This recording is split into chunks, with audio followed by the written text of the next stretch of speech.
Quelqu'un m'a demandé un jour ce que c'est que de vivre avec mes origines ici aux États-Unis. Est-ce que je vivais des discriminations ou pas? Là, je vais vous en parler avec un phénomène qui est en train de prendre l'ampleur ici aux États-Unis. Je pense que ça va péter là d'ici le 1er août parce qu'il y a une date, il y a un mouvement qui est en train de prendre l'ampleur. Les immigrés d'origine africaine vivent un certain rejet de la part de la communauté black américaine.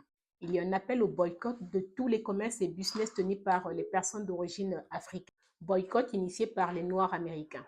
Tout est parti en fait du festival Essence. Le festival Essence, c'est un festival qui célèbre la culture black américaine toutes les années et ça se tient à la Nouvelle-Orléans. Non, ça s'est tenu à la Nouvelle-Orléans. Donc, durant ce festival cette année, les Américains noirs ont eu l'impression que le festival tournait autour de la culture africaine. Ils ont eu l'impression qu'on les a inversés, on les a évincés et qu'on n'a pas assez représenté leur business. Donc la grogne est montée parce qu'il faut comprendre que les Américains noirs ne veulent absolument pas qu'on les assimile à des Africains. C'est une insulte suprême pour eux. Donc la grogne est montée et elle s'est encore amplifiée quand ils se sont rendus compte que le patron de Essence en fait c'est une marque de cosmétiques dont le patron c'est un billionnaire, je ne sais pas s'il est billionnaire ou pas, quand ils se sont rendus compte que le patron de Essence était d'origine libérienne, Libéria, Afrique.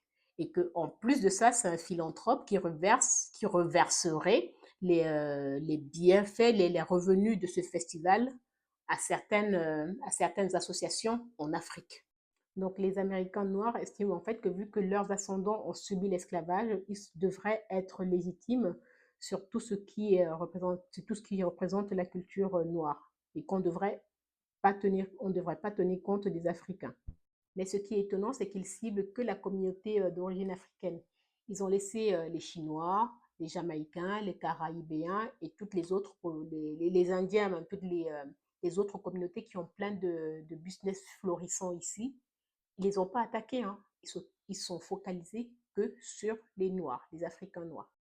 Autre chose, ils se plaignent que quand ils vont dans les commerces tenus par les personnes d'origine africaine, ils sont très mal servis et c'est très cher. Surtout les femmes, elles disent que quand elles vont se faire coiffer dans les salons africains pour faire quelques tresses, on leur facture des centaines de dollars et que ce n'est pas normal. Et que la qualité de service n'y est pas. C'est assez paradoxal parce que moi j'aurais plus pensé que c'était plutôt les gens dits blancs qui nous auraient rejetés. Mais on est beaucoup plus mieux accueillis et mieux acceptés par eux que par les Noirs américains. Et ça se voit dans la vie de tous les jours. Fort heureusement, ils ne sont pas tous comme ça. En général, ils sont très polis, mais à chaque fois que j'ai eu un petit accrochage ou un rejet comme ça a toujours été avec des gens de la communauté afro-américaine.